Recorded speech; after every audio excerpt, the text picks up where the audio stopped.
আসসালামু আলাইকুম, স্বাগতম বন্ধুরা এইচএসসি একাডেমিক কোর্সের ইসলামের ইতিহাস এবং সংস্কৃতি প্রথম পত্রের আরো একটি ক্লাসে। তো আজকে আমরা প্রথম অধ্যায়ের লেকচার 3 সম্বন্ধে আলোচনা করব। পূর্বে আমরা দুটি আলোচনা করেছি এবং সেগুলো না দেখে থাকলে অবশ্যই সেগুলো দেখে আসবা। তো আজকে আমরা লেকচার 3 এর আমাদের আলোচ্য বিষয় হচ্ছে তিনটি, সেগুলো হচ্ছে আমাদের গ্রিক সভ্যতা, রোমান সভ্যতা এবং আইয়ামে জাহিলিয়া। তো চলো শুরু করা যাক। তো এই ক্ষেত্রে আমরা যদি প্রথমে দেখি যে গ্রিক সভ্যতাটা কি।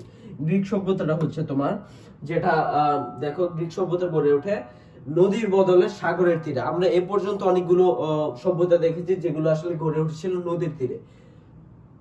যেমন শুরুতে একদম যদি আমরা মিশরীয় ইসের কথাই বলি, কিংবা মেসোপটেমিয়া সভ্যতার কথাই বলি, কিংবা আমরা যদি সুমেরীয় সভ্যতার কথা বলি, কিংবা ব্যাবিলনীয় বলি, সবগুলো কিন্তু দেখো নদীর তীরে গড়ে উঠেছিল। কিন্তু এই গ্রিক সভ্যতাটা গড়ে উঠেছিল কিসের তীরে? সেটি হচ্ছে সাগরের তীরে। দেখো, গ্রিক সভ্যতা আধুনিক পাশ্চাত্য সভ্যতার ভিত্তি। গ্রিক নামটি রোমানদের দেয়া নাম। এটি কাদের দেয়া নাম? এটি আসলে রোমানদের দেয়া নাম। দেখো, আধুনিক কালে দেশটি গ্রিস এবং দেশের অধিবাসী তাদের ভাষা গ্রিক নামে পরিচিত। তাদের দেশ হচ্ছে গ্রিস এবং তাদের ভাষা কি? তাদের ভাষা গ্রিক নামে পরিচিত। গ্রিসের রাজনৈতিক একক হিসেবে পলিসের আবির্ভাব। ঠিক আছে, রাজনৈতিক একক কি? রাজনৈতিক একক হচ্ছে পলিস। তারপর দেখো, এক্ষেত্রে বলা হচ্ছে গণতান্ত্রিক ধারণা নেতৃত্ব নিয়ে নগর রাষ্ট্র এথেন্সের সাফল্য গ্রিক সভ্যতাকে আলোচনায় এনেছে। তার মানে গ্রিক সভ্যতা আলোচনায় আসার কারণ হচ্ছে একটি হচ্ছে তাদের গণতন্ত্র এবং তারা যে পৃথিবীর ইতিহাসে সকল সভ্যতার ইতিহাসে যে নগর রাষ্ট্র গড়ে তোলে, তার জন্য কিন্তু তাদের এই আলোচনায় আসা। তারপর দেখো, বলা হচ্ছে ক্ষুদ্র ক্ষুদ্র অনেক অঞ্চলে বিভক্ত দেশটির অন্যান্য নগর রাষ্ট্রের কোথাও দেখা যায় স্বৈরাচারী বা একনায়কতান্ত্রিক বৈশিষ্ট্য। তার মানে এই নগর রাষ্ট্রগুলোর বৈশিষ্ট্য কি ছিল? তাদের সরকার ব্যবস্থা ছিল আসলে স্বৈরাচারী বা একনায়কতন্ত্র। সামরিকভাবে কাঠামোর অপর নগর রাষ্ট্র স্পার্টায় গড়ে ওঠে রাজতন্ত্র। স্পার্টায় কি ছিল? স্পার্টায় গড়ে উঠেছিল রাজতন্ত্র। এই সভ্যতা বিকাশে সমুদ্র আসলে কে অবদান রাখে? সেটা হচ্ছে সমুদ্র। তারপর দেখো, বলা হচ্ছে গ্রিক জাতির আসলে উৎসটা কি। গ্রিক জাতির উৎসের ক্ষেত্রে আমরা বলতে পারি যে আরব মরুভূমির সীমান্ত রেখায় দক্ষিণাঞ্চলীয় তৃণভূমিতে সেমিটিক গোষ্ঠী এবং উত্তরাঞ্চলীয় ইন্দো ইউরোপীয় দুই গোষ্ঠী দুই ভাগে বিভক্ত হয়ে প্রথম শাখাটি ভারতে এবং অপর শাখাটি কোনটি? যেটি হচ্ছে আমাদের তোমার দেখো, এই ক্ষেত্রে উত্তরাঞ্চলীয় ইন্দো ইউরোপ গোষ্ঠীর যে দুইটা ভাগ, এক ভাগ আসে ভারতে এবং দ্বিতীয় ভাগ কোথায় আসে? খ্রিস্টপূর্ব 2000 কিংবা 3000 অব্দে তারা আসে দানিয়ব নদীর অতিক্রম করে বলাকা উপদ্বীপে পৌঁছে। বলাকান উপদ্বীপে দেখো বসবাসকারী ইন্দো ইউরোপীয় গোষ্ঠী গ্রিক রোমানদের আসলে পূর্বপুরুষ। গ্রিকরা নিজেদের কি মনে করতো? তারা ন্যায়পরায়ণ মনে করতো। ন্যায়পরায়ণতার দেবতা ডিওকেলিয়ন এর পুত্র হেলেনের বংশধর। তারা আসলে কি মনে করতো? তারা মনে করতো তারা হচ্ছে দেবতা ডিওকেলিয়ন এর পুত্র হেলেনের বংশধর। এই সভ্যতায় বয়সসীমা কি ছিল? বয়সসীমা ছিল দেখো খ্রিস্টপূর্ব 13 মানে 1300 শতক থেকে মাঝামাঝি খ্রিস্টপূর্ব 336। তার মানে প্রায় 1000 খ্রিস্ট তোমার 1000 খ্রিস্টাব্দ কিন্তু তারা শাসন করেছিল। ঠিক আছে, তারপর দেখে এক্ষেত্রে বলা হয় হেলেনের বংশধর মনে করে গ্রিকরা নিজেদের হেলেনীয় বলতো। ঠিক আছে, এবং দেখো এ থেকে মূল গ্রিক সভ্যতা হেলেনীয় সভ্যতা নামে খ্যাতি লাভ করে। মূল গ্রিক সভ্যতা আসলে কি নামে সভ্যতা লাভ করে? হেলেনীয় সভ্যতা। তো তোমাকে যদি কেউ করে যে হেলেনীয় সভ্যতার উৎসটা কি, তাহলে কিন্তু আমাদের এই যে গ্রিক সভ্যতার বা গ্রিক জাতির যে উৎস, এটাই ব্যাখ্যা করতে হবে। ঠিক আছে, তারপর দেখো বলা হচ্ছে গ্রিক নগর রাষ্ট্রের উদাহরণ। পৃথিবীর সকল সভ্যতার মধ্যে গ্রিকেই কিন্তু সর্বপ্রথম নগর রাষ্ট্র গড়ে ওঠে। এর অন্যতম কারণ হচ্ছে গ্রিক যে সভ্যতা, এটার মধ্যে অনেকগুলো দ্বীপ ছিল এবং একটি দ্বীপের থেকে অন্য দ্বীপের অত যোগাযোগ ছিল না। তো যদি কোনো কেন্দ্রীয় সরকার থাকতো, তাহলে কিন্তু সে কেন্দ্র থেকে এগুলো পরিচালনা করতে পারতো না, কিংবা জনগণ তা মানতো না। এর জন্য কিন্তু তারা আলাদা আলাদা রাষ্ট্র গড়ে তোলে। এবং দেখো, তাদের মধ্যে কিন্তু আঞ্চলিকতা বোধ এবং স্বাতন্ত্র্য চেতনা ছিল প্রবল। স্বাতন্ত্র্য বোধ থেকে হেমারীয় যুদ্ধ শেষে খ্রিস্টপূর্ব 800 অব্দে স্বাধীন নগর রাষ্ট্র গড়ে ওঠে। কখন স্বাধীন রাষ্ট্র গড়ে ওঠে? খ্রিস্টপূর্ব 800 অব্দে। বিভিন্ন নগর রাষ্ট্রের নেতৃত্ব স্থানীয় ছিল কারা? এথেন্স এবং স্পার্টা। এই দুটা নগর রাষ্ট্র কিন্তু সবগুলো লিডে ছিল। তারপর দেখো, গণতান্ত্রিক প্রগতিশীল এবং উন্নত সংস্কৃতির অধিকারী ছিল এথেন্স। অভিজাত তান্ত্রিক রক্ষণশীল পশ্চাৎমুখী এবং অনুন্নত সংস্কৃতির অধিকারী ছিল স্পার্টা। দুইটা কিন্তু আলাদা আলাদা। দেখো তো স্পার্টা কি এবং গণতান্ত্রিক প্রগতিশীল উন্নত ছিল হচ্ছে তোমার এথেন্স, এবং এর উল্টা গণতান্ত্রিকের উল্টা ছিল অভিজাততন্ত্র রক্ষণশীল। তারপর দেখো প্রগতিশীলের পরিবর্তে ছিল পশ্চাৎমুখী, এবং উন্নতর ইসে ছিল বিপরীতে ছিল অনুন্নত সংস্কৃতি। তবে এর পিছনে রাজনৈতিক বিবর্তন ছিল একটি ব্যতিক্রম ছাড়া সকল নগর রাষ্ট্রের রাজনৈতিক বিবর্তনের ধাপ ছিল প্রায় একই রকম। প্রথম ধাপে ছিল রাজতান্ত্রিক শাসন, এরপর অভিজাততান্ত্রিক, এবং এরপর আসে কি একনায়কতন্ত্র। এই ছিল তাদের শাসন ব্যবস্থা। এবং পরবর্তীতে কিন্তু দেখো সর্বশেষ ষষ্ঠ এবং পঞ্চম খ্রিস্টাব্দে কিন্তু এই গণতন্ত্রের প্রবর্তন হয়। গণতন্ত্র আসে ঠিক প্রথম কোথায় আসে, সেটা আসে গ্রিসে। ঠিক আছে, বিভিন্ন নগর রাষ্ট্রের আলোচনা সম্ভব না হওয়া পর্যন্ত স্পার্টা এবং এথেন্সের কয়েকটি উল্লেখযোগ্য দিক নিয়ে আলোচনা করার চেষ্টা করা হবে। নগর রাষ্ট্র স্পার্টা সম্পর্কে দেখো, স্পার্টা সম্পর্কে এদিকে কিন্তু অলরেডি বলা হয়েছে, সেটি কি তারা ছিল অভিজাততান্ত্রিক রক্ষণশীল পশ্চাৎমুখী অনুন্নত সংস্কৃতির অধিকারী। ঠিক আছে, তাছাড়া দেখো পুরো নগর রাষ্ট্রটি ছিল সামরিক ছাউনি ছিল। স্পার্টা এক সময় মাইসেনিয়ার অন্তর্ভুক্ত ছিল। কার অন্তর্ভুক্ত ছিল? মাইসেনিয়ার অন্তর্ভুক্ত ছিল। স্পার্টা জাতীয় চরিত্র অভিজাততান্ত্রিক এগুলা বলা হয়েছে। তারপর দেখো পেলোপনেসাস অঞ্চলের পূর্ব দিক থেকে স্পার্টারা এসে এই দখল অঞ্চল করে নেয়। দীর্ঘদিন যুদ্ধ করার ফলে জাতীয় স্বভাব হয়ে যায়। কি হিসাবে? যোদ্ধা হিসাবে তাদের জাতীয় স্বভাব হয়ে যায়। যুদ্ধ বন্দীদের ভূমিদাস বানানো হতো। ভূমিদাস হতো যুদ্ধবন্দী যারা তারা, এবং যা হেলট নামে পরিচিত ছিল। এরা কি নামে পরিচিত ছিল? হেলট নামে। দুর্বল ও অসুস্থ শিশুরা সবার জন্য কি বাধ্যতামূলক ছিল? যুদ্ধ প্রশিক্ষণ বাধ্যতামূলক ছিল। তারপর দেখো গ্রিক নগর রাষ্ট্রের বৈশিষ্ট্য বলা হয়েছে এখানে। নগর রাষ্ট্রের বৈশিষ্ট্য কি ছিল? আয়তনে ছিল ছোট, বড় জোট ছিল এক সময়। অধিকাংশ রাষ্ট্র ছিল পাহাড় পর্বত দ্বারা বেষ্টিত, যাতে অন্যান্য রাষ্ট্র বা অন্যান্য সভ্যতা যাতে আক্রমণ করে সহজে টিকতে না পারে। তারপর দেখো সমুদ্র উপকূলে অর্থাৎ অ্যাড্রিয়াটিক সাগর, ভূমধ্যসাগর এবং ইজিয়ান সাগরের কোল ঘেঁষে সব নগররাষ্ট্র গড়ে ওঠে। ক্ষুদ্র ক্ষুদ্র নগররাষ্ট্রের জনসংখ্যা ছিল 10 থেকে 15,000, সীমিত 10 থেকে 15,000 থেকে 70 থেকে 60 থেকে 70,000। বড় রাষ্ট্রগুলোর জনসংখ্যা ছিল প্রায় 4 লক্ষ। বড় রাষ্ট্রগুলোর মধ্যে ছিল কোনগুলো? এথেন্স, স্পার্টা, এগুলো বিশাল আয়তনের নগর রাষ্ট্র ছিল। স্পার্টার পরিধি ছিল কত? দেখো 4000 বর্গ মাইল, এবং এথেন্সের ছিল 1000 বর্গ মাইল। বাংলাদেশেরই কত? বাংলাদেশের হলো তোমার 56,000 স্কয়ার মাইল। বাংলাদেশের হচ্ছে তোমার 56,000 বর্গ মাইল, বা তোমার ইসে করলে কনভার্ট করলে 1,47,610। ঠিক আছে, আগে 570 ছিল, তারপর তোমার আমরা কিছু ল্যান্ড আমরা পাই, তার এটার ফলে আমাদের হয় কত? 610। তারপর দেখো বলা হচ্ছে প্রতিটি নগর রাষ্ট্র ছিল, নগর রাষ্ট্রগুলো ছিল এক একটি উপনিবেশ। ঠিক আছে, উপনিবেশ সমস্ত স্বতন্ত্র রাষ্ট্রগুলোর নিজস্ব প্রক্রিয়া, ধর্ম, দর্শন ও সংস্কৃতি গড়ে ওঠে। নগর রাষ্ট্র স্থান সংকুলন না হলে এক্ষেত্রে দেখো আরো কিছু বৈশিষ্ট্য দেওয়া আছে, এই বৈশিষ্ট্যগুলো তোমরা পড়ে নেবে। তারপর দেখো এক্ষেত্রে বলা আছে যে গণতান্ত্রিক নগর রাষ্ট্র এথেন্সের কথা বলা হচ্ছে। এথেন্স কি ছিল? এথেন্স আমরা জানি যে স্পার্টার উল্টো ছিল। এই ক্ষেত্রে তোমার কি ছিল? এই ক্ষেত্রে তোমার অভিজাততান্ত্রিক না থেকে এই ক্ষেত্রে ছিল কি আমাদের? দেখো এই ক্ষেত্রে ছিল আমাদের গণতান্ত্রিক, প্রগতিশীল এবং উন্নত। এই ছিল এথেন্স। তো এখানে দেখো আমাদের বিখ্যাত দার্শনিক সক্রেটিস কিন্তু এখানে ছিল। তো দেখো এই ক্ষেত্রে খ্রিস্টপূর্ব 8ম থেকে 7ম শতাব্দীতে গ্রিসে এথেনীয় রাষ্ট্রের উদ্ভব ঘটে। পৃথিবীতে এথেন্স নগর রাষ্ট্রের প্রথম গণতন্ত্রের সূচনা হয়। কোথায় প্রথম গণতন্ত্রের সূচনা হয়? এথেন্স নগর রাষ্ট্রে। এথেন্স বাড়িতে দীর্ঘদিনের প্রচেষ্টার ফলে এটা হয়। এথেন্স আসলে ছিল 3 ভাগে বিভক্ত, অধিবাসীরা 3 ভাগে বিভক্ত ছিল। অভিজাত সম্প্রদায়ের লোকেরা ছিলেন উচ্চ শ্রেণী, তারপর অভিজাত বর্গ ছাড়া স্বাধীন এথেন্স বাসীদের বলা হতো ফেমাস, আর তারপর ছিল আরেকটা কারা? দাস শ্রেণীর লোক। ঠিক আছে, তারা ছিল সর্বনিম্ন। ফেমাস এবং অভিজাত সম্প্রদায়, তার মানে দাস বাদে বাকি যে 2 শ্রেণী ছিল, অভিজাত এবং তোমার স্বাধীন এথেন্সবাসী, তারা তাদের আন্দোলনের ফলে কিন্তু কি হয় তোমার এই দেশে এথেন্সে তোমার গণতন্ত্রের আবির্ভাব ঘটে। দেশ শাসনের ক্ষেত্রে দাসদের কোনো সুযোগ ছিল না। তার মানে তারা কখনো ভোটও দিতে পারতো না, কিংবা তারা কখনো তোমার রাজনীতিতেও দাঁড়াতে পারতো না। প্রথমে এথেন্সের রাজার হাতে রাষ্ট্রীয় ক্ষমতা ছিল। পরে তিনি অভিজাত বর্গ এবং পুরোহিতদের নিয়ে শাসন কার্য পরিচালনা করতেন। এই শাসন ব্যবস্থাকে অভিজাত সম্প্রদায়ের শাসন বা উত্তম লোকদের শাসন বলা হতো। তো উত্তম লোকদের শাসন কি, এটা দেখো, এটা জিজ্ঞেস করলো তোমার এই জায়গা থেকে, তোমার এই যে অভিজাত বর্গ এবং পুরোহিতদের নিয়ে যে শাসন কার্য পরিচালনা হতো তাকে অভিজাত সম্প্রদায়ের শাসন বা উত্তম লোকের শাসন বলা হতো। গোত্র প্রধান বা মোড়লদের পরামর্শে সভ্যগণ নির্বাচনের মাধ্যমে 9 জন প্রশাসন নির্বাচিত হয়। কাদের মধ্যে থেকে? গোত্র প্রধান এবং মোড়লদের পরামর্শে 9 জন প্রশাসন নির্বাচিত করত এবং তারাই এথেন্সবাসীদের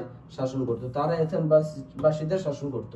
তারপর দেখো ক্রমান্বয়ে এই অভিজাত বর্গের শাসনের বিরুদ্ধে অসন্তোষ বাড়তে থাকে। গ্রিসের জনসাধারণ ফেমাস অধিকারের জন্য সস্তান হয়ে ওঠে। তার মানে ফেমাস বা যারা ছিল স্বাধীন এথেন্সবাদী, তারা কিন্তু তোমার গণতন্ত্রের জন্য করেছিল, অভিজাতদের সাথে মিলিত হয়ে গণতন্ত্র এনেছিল। কিন্তু এই ক্ষেত্রে দেখো শাসন ব্যবস্থার কোথায় কিন্তু তারা ছিল না, মানে ফেমাস জাতি ছিল না, ছিল শুধু অভিজাতবাদীরা। এর ফলে কিন্তু তারা কি করে, তারা এটা অসন্তোষ বাড়তে থাকে এবং তারা তোমার কি করে ফেমাস অধিকারের জন্য সচেতন হয়ে ওঠে এবং গণ অভ্যুত্থানের ফলে ভীত অভিজাত শ্রেণী ফেমাসের নিকট নথি স্বীকার করে বাধ্য হয়ে এবং খ্রিস্টপূর্ব 594 অব্দে কি করে সেলন এথেন্সের শাসনকর্তা নির্বাচিত হয়। তিনি কে ছিলেন? তিনি ছিলেন নিম্ন অভিজাত শ্রেণীর লোক, ঠিক আছে। তিনি সাহসী যোদ্ধা, কবি এবং বাগ্মী ছিলেন। বাগ্মী মানে যিনি তর্ক পটু ছিলেন। তারপর গ্রিক সরকার ব্যবস্থা কেমন ছিল? ভারসাম্যমূলক ছিল তাদের সরকার ব্যবস্থা। বিভিন্ন পরিবারের 2 জনকে রাজা হিসাবে নিয়োগ করা হতো। 2 রাজা এবং 60 বছরের অধিক বয়সের 28 জন ব্যক্তি নিয়ে কাউন্সিল গঠন করা হতো। তার মানে রাজা একজন ছিল না, রাজা ছিল 2 জন, 2টা পরিবারের, এবং 28 জন ব্যক্তি নিয়ে একটা, যারা 60 ঊর্ধ্ব ছিল তারাই করা হতো। আর 60 নিম্ন যারা ছিল, যেমন 7 বছর থেকে তোমার এই ক্ষেত্রে দেখো 7 থেকে তোমার শুরু করা হতো সামরিক কি বলে প্রশিক্ষণ, এবং এই থেকে 60 বছর পর্যন্ত সবাই ছিল যোদ্ধা। 2 রাজা রাষ্ট্রের সামরিক, ধর্মীয়, আইনগত বিষয় নেতৃত্ব দান দেবেন। 2 রাজা এবং 28 জন সদস্য, মোট 30 সদস্যের কাউন্সিল রাষ্ট্রের প্রশাসনিক কার্যক্রম, অ্যাসেম্বলি আহ্বান, ফৌজদারি কার্যাবলী পর্যবেক্ষণ ও তত্ত্বাবধান করত। তারপর শিক্ষা ব্যবস্থা দেখো, স্পার্টার উৎকর্ষের যুগের 4 লাখ নাগরিক মূলত 3 শ্রেণীতে বিভক্ত ছিল। স্পার্টা দেখো এক্ষেত্রে বিজেতা হিসেবে আগত স্পার্টারে ছিল প্রথম শ্রেণীর নাগরিক। তারা 20 ভাগের 1 ভাগ না হলেও তাদের হাতে কিন্তু সকল রাজনৈতিক ক্ষমতাগুলো ছিল, ঠিক আছে। তারপর দেখো এক্ষেত্রে তোমার দ্বিতীয় শ্রেণীভুক্ত কারা ছিল? দ্বিতীয় শ্রেণীভুক্ত ছিল তোমার পেরিওওয়েসি, ঠিক আছে। প্রথমেই ছিল কারা? বিজেতা তারা ছিল প্রথম শ্রেণী। দ্বিতীয় শ্রেণী ছিল পেরিওসি। তারপর দেখো তৃতীয় শ্রেণী কারা ছিল? তৃতীয় শ্রেণী ছিল তোমার সার্ভ বা ভূমিদাস এবং কৃতদাস, যারা ছিল তারা তৃতীয় শ্রেণী ছিল। এরা ছিল স্পার্টার আদিম অধিবাসী এবং তাদের বংশধর। এক কথায় তাদের সকল অধিকার সম্পর্কে বলা যায় তারা ছিল প্রথম শ্রেণীর নাগরিক কিংবা প্রভুদের পণ্য, দাস। তারপর দেখো তাদের সমরনীতি কেমন ছিল? গোটা স্পার্টা নগরাষ্ট্র যুদ্ধ শিবিরের মতো ছিল। তাদের সকল জীবন সমরনীতির দ্বারা নিয়ন্ত্রিত হতো। সুস্থ সবল শিশুকে দেখো তাদের দেশের সম্পদ মনে করা হতো। 7 বছরের শিশুরা বাধ্যতামূলক ভাবে ব্যারাকে অবস্থান করত। এবং দেখো শীতে গরমে আঘাতে শারীরিক করাতের কষ্টতের মাধ্যমে তাদেরকে সাহসী, উদ্যমী এবং কষ্ট সহিষ্ণু জাতি হিসেবে গড়ে তোলার চেষ্টা করা হতো। 20 থেকে দেখো 7 থেকে তাদের প্রশিক্ষণ দেওয়া হতো এবং 20 থেকে 60 বছর পর্যন্ত তারা প্রতিটি নাগরিককে কাজ করতে বাধ্য করত। তারপর দেখো তাদের অর্থনৈতিক অবস্থা কি ছিল? ভূমিদাস এবং জমি প্রথম শ্রেণীর নাগরিকদের মধ্যে ভাগ করে দেওয়া হতো। এসব জমির আয়ের বেশিরভাগ সামরিক প্রয়োজনে ব্যয় করা হতো। কোথায়? সামরিক আয়। তারপর দেখো অত্যাচারিত ভূমিদাসরা উৎপাদনের মূল শ্রমশক্তি ছিল। তারা মাঝে মাঝে কি করতো? প্রভুদের প্রতি সশস্ত্র ঘৃণা প্রকাশ করতো। এই কারণে অন্যান্য শিল্প কারখানার তেমন প্রসার ঘটেনি। তারপর দেখো এক্ষেত্রে গ্রিক দর্শনের কিছু কথা আছে। গ্রিক দর্শন, কারণ আমরা যদি দর্শনের কথা বলি তাহলে কিন্তু গ্রিকরা অনেক বেশি সমৃদ্ধ ছিল। কারণ কি? গ্রিকরা বিশ্বকে একটি সমৃদ্ধ দর্শন উপহার দেয়। প্রাক সক্রেটিস, মানে সক্রেটিসের পূর্বে ছিল বিভিন্ন সমস্যার সমাধানের ব্যাখ্যা দেওয়া শুরু হয়। তারপর কিভাবে পৃথিবী অস্তিত্ব নিয়ে টিকে আছে, কিভাবে পরিবর্তন হচ্ছে, এই যুক্তিসঙ্গত ব্যাখ্যা প্রদান ছিল গ্রিকের দর্শনের মূল বিষয়বস্তু। কি? অস্তিত্ব নিয়ে টিকে আছে এবং পরিবর্তন হচ্ছে, এর যুক্তিসঙ্গত ব্যাখ্যা।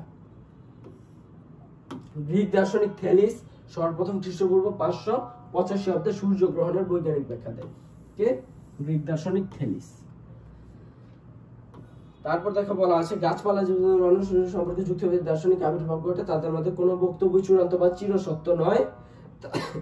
তাদের বৈজ্ঞানিক চিন্তাধারার পদ্ধতি গ্রিকদের বৈজ্ঞানিক চিন্তার পথ দেখায়। সফিস্ট চিন্তার অন্যতম পুরোহিত সক্রেটিসের মূল কথা ছিল কি মানুষের বুদ্ধিবৃত্তি দিয়ে প্রত্যেকটি বস্তু যাচাই করে আবেগ বর্জন করে ভালোটুকু গ্রহণ করতে হবে, যে আবেগ দিয়ে দুনিয়া চলে না। ঠিক আছে, তিনি কি ছিলেন? তিনি ছিলেন সফিস্ট চিন্তার অন্যতম পুরোহিত। তার মূল কথা কি ছিল? তার মূল কথা ছিল মানুষের বুদ্ধিবৃত্তি প্রত্যেকটি বস্তু যাচাই করে আবেগকে বর্জন করে ভালোটুকু দিয়ে গ্রহণ করতে হবে। ঠিক আছে, তারপরে আসে তার সে সক্রেটিস কিভাবে মারা যায়? বিষ পান করে। তারপর দেখো তার আসে শিষ্য আসে প্লেটো। প্লেটো দেখো রাজনীতি নিয়ে কথা বলে। দ্য রিপাবলিক গ্রন্থে শিক্ষাগুরু সক্রেটিসের দর্শন চিন্তা লিপিবদ্ধ করেন এবং তারই কে ছিল? তারই ছিল তোমার অ্যারিস্টটল শিষ্য। অ্যারিস্টটল দ্য পলিটিক্স ও অন্যান্য গ্রন্থের মাধ্যমে গ্রিক দর্শনকে সমৃদ্ধ করে তোলে। গ্রিক সাহিত্য দেখো এক্ষেত্রে আমাদের অবদান রেখেছে একজন ব্যক্তির কথা বলা হয়েছে, যিনি হচ্ছে হোমার। এবং তার চোখ যদি আমরা লক্ষ্য করি তাহলে দেখতে পাই যে সে আসলে একজন অন্ধ ব্যক্তি। এই অন্ধ ব্যক্তি ছিল তোমার রহস্যময় এবং অন্ধ ব্যক্তি হোমার খ্রিস্টপূর্ব 9ম শতকে তার বিখ্যাত মহাকাব্য ইলিয়ড ও ওডেসি গ্রিকদের ঐতিহ্যের কাহিনী তোমার কিংবদন্তি দুঃসাহসিক অভিযানে বর্ণনা দিয়েছিলেন তিনি। ঠিক আছে, তারপর দেখো এক্ষেত্রে বলা হচ্ছে গ্রিক সমাজ, গ্রিকদের আদর্শিক ইতিহাস, গ্রিক কর্তৃক ট্রয় নগরী ধ্বংসের কাহিনী ইত্যাদি লিপিবদ্ধ করে গ্রিক সাহিত্য সমৃদ্ধ করেছিলেন তিনি। তো এইগুলো একটু করে নাও, দাগিয়ে নাও, ইম্পর্টেন্ট আমাদের। তারপর দেখো হেসোইড খ্রিস্টপূর্ব 75, গীতিকবি সাপ্পো খ্রিস্টপূর্ব 6ষ্ঠ শতক, কবি পিন্ডার, এগুলো আমাদের অত দরকার নেই। ক্রীড়া দেখো, গ্রিক ক্রীড়া, আমরা যে অলিম্পিক্সটাই করি, এই অলিম্পিক্সটা কিন্তু আজকে থেকে না কিংবা 100 বছর পূর্বে থেকে না। এই অলিম্পিক্সটা কিন্তু গ্রিকরাই তৈরি করেছিলেন, যেটা কবে? প্রাচীন গ্রিসের খ্রিস্টপূর্ব 776 অব্দে। তার মানে যীশু খ্রিস্টের জন্মের প্রায় 776 বছর পূর্বে থেকে এই অলিম্পিক খেলার সূচনা হয়। তারপর গ্রিক ইতিহাস দেখো, ইতিহাসকে টানা এবং ইতিহাস সম্পর্কে লেখা, এটা কিন্তু প্রথমে গ্রিকদের মাধ্যমে আনুষ্ঠানিকভাবে শুরু হয়। এর পূর্বে কিন্তু তোমার ইতিহাস সম্পর্কে মানে গ্রিকদের পূর্বে কারা ছিল, কি করেছিল, তাদের অবদান কি ছিল, এগুলো কিন্তু ওইভাবে লিখিত ছিল না। তো এটা কে শুরু করে? এটা শুরু করে গ্রিক ঐতিহাসিক বা ইতিহাসবিদ হেরোডোটাস। এই জন্য তাকে কি বলা হয়? ইতিহাসের জনক বলা হয়। ঠিক আছে, সর্বপ্রথম তিনি কি করেন? হিস্ট্রি বা ইতিহাসকে অনুসন্ধান অর্থে ব্যবহার করেন। ঠিক আছে, তার হিস্ট্রি অফ দ্য পার্সন ওয়ার্স, এটা তার বই, এটা করে রেখো, নোট করে রেখো।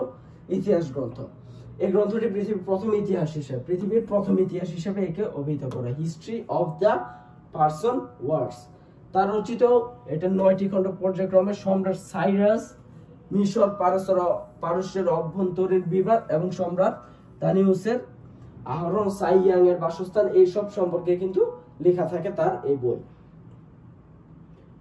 আচ্ছা, গ্রিক বিজ্ঞানে তাদের মৌলিক অবদান ছিল কি? মৌলিক অবদান ছিল দেখো, তারা সূর্যগ্রহণের সময় নিরূপণ করে প্রমাণ করে। তারপর প্রাকৃতিক নিয়মে সূর্যগ্রহণ হয়ে থাকে, এটিও তারা বলে। তারপর গণিতবিদ পিথাগোরাস কিন্তু এই গ্রিকদের থেকে আসে। ঠিক আছে, তিনি কি করেন? তিনি গাণিতিক ভাবে প্রমাণ করে পৃথিবী বৃত্তাকার, এটি কিন্তু এই গণিতবিদ পিথাগোরাস প্রমাণ করেন। তারপর তার সূত্র আজও গুরুত্বের সাথে পাঠ্যপুস্তকে কিন্তু আমরা এগুলো পড়ে থাকি। তারপর দেখো এই ক্ষেত্রে বলে তোমার অ্যানাক্সাগোরাস কি করেন? প্রথম ধারণা দেন সূর্য হচ্ছে উত্তপ্ত এবং গলিত পাথরের পিণ্ড। তারপর হিপোক্রাটাস বিশ্ববিখ্যাত চিকিৎসক ছিলেন। তারপর তাদের সভ্যতায় কি কি ছিল এগুলো একটু পড়ে নিতে পারো। তারপর আমাদের যেটা আসে সেটি হচ্ছে রোমান সভ্যতা। দেখো, রোমান সভ্যতা যেটা, এটা আমাদের প্রাচীন রোমকে কেন্দ্র করে গড়ে ওঠে। তো এটা রোম ছিল আমাদের ইতালিতে অবস্থিত। ঠিক আছে, সেটিকে কেন্দ্র করে রোম সভ্যতা কিন্তু গড়ে ওঠে। দেখো, আধুনিক ইউরোপ মহাদেশে ইতালি বা তার রাজধানী রোমকে কেন্দ্র করে প্রাচীনকালে গড়ে ওঠে।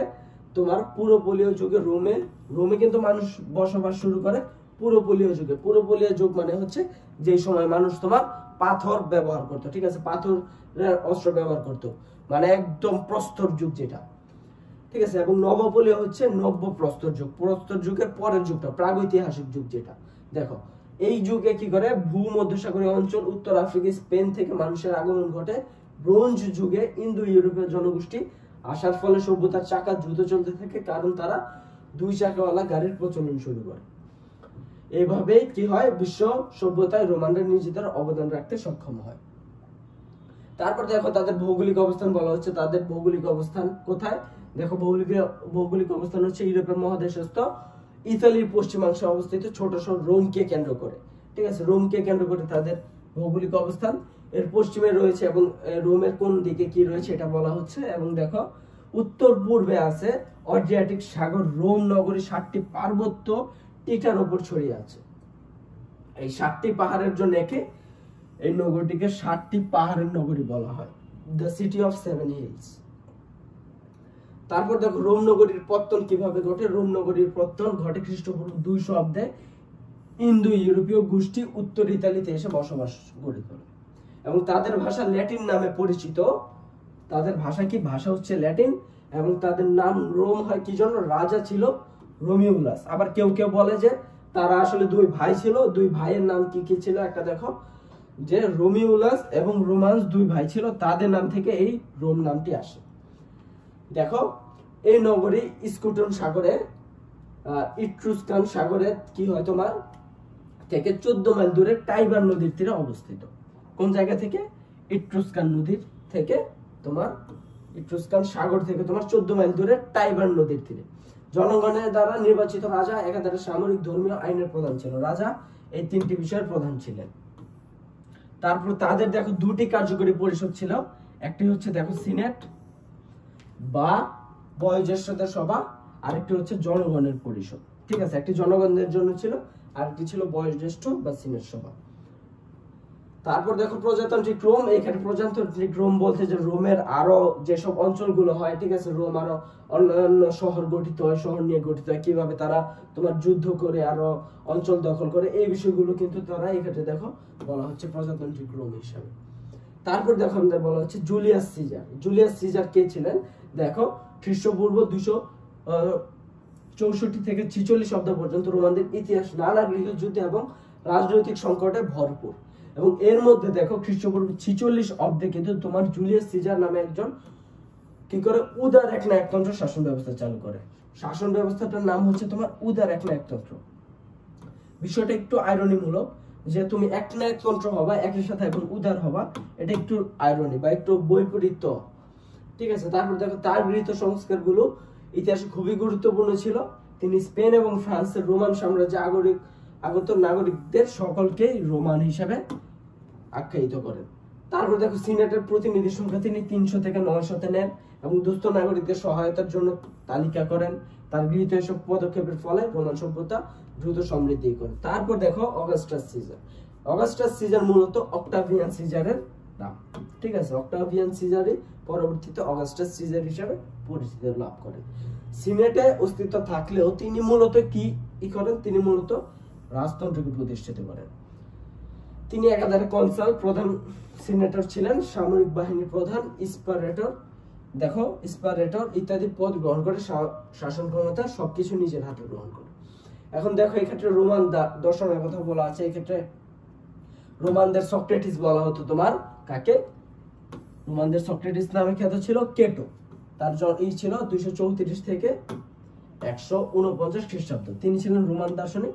তার মতো গ্রিক নয়, বরং রোমান সভ্যতার সবচেয়ে বড় সভ্যতা ছিল। ঠিক আছে, তারপর দেখো তারপর তিনি সক্রেটিসের ন্যায় যুক্তি জ্ঞান এবং তার মানে সক্রেটিসের একজন ভক্ত ছিল। তারপর দেখো স্টোইক মতবাদ বা স্টোইসিজম রোমানদের ওপর প্রাধান্য বিস্তার করে। কোনটি? স্টোইসিজম। তারপর দেখো সর্বপ্রথম রোমে স্টোইক মতবাদ প্রচার করেন কে? সিনেকা। সিনেকা সর্বপ্রথম রোমে স্টোইক মতবাদ প্রচার করেন। তারপর দেখো আমাদের রোমান সাহিত্য সম্পর্কেও কিছু বলা আছে, তবে আমাদের মেইন বিষয় যেটি সেটি আমরা যদি দেখি, দেখো এক্ষেত্রে স্থাপত্য ভাস্কর্য আছে। তারা স্টেডিয়াম তৈরি করেছিল। তারপর দেখো তারা যে কংক্রিটের তৈরি করতে, ওগুলোর উপর সাদা মার্বেল দিত। এখনো কিন্তু পৃথিবীতে ইতালির যে মার্বেল, ঠিক আছে, সাদা পাথরের মার্বেল কিংবা মার্বেল খচিত বিভিন্ন ভাস্কর্য অনেক দামি। তারপর তারা দেখো ধর্ম মন্দির তৈরি করেছিল এবং তারা একটি তোমার কি তৈরি করেছিল দেখো, কলোসিয়াম নামে একটি রোমে একটি পৃথিবীর সবচেয়ে বড় নাট্যশালা তৈরি করেছিল, যেটি কিন্তু তোমার সপ্তম আশ্চর্যের মধ্যে একটি।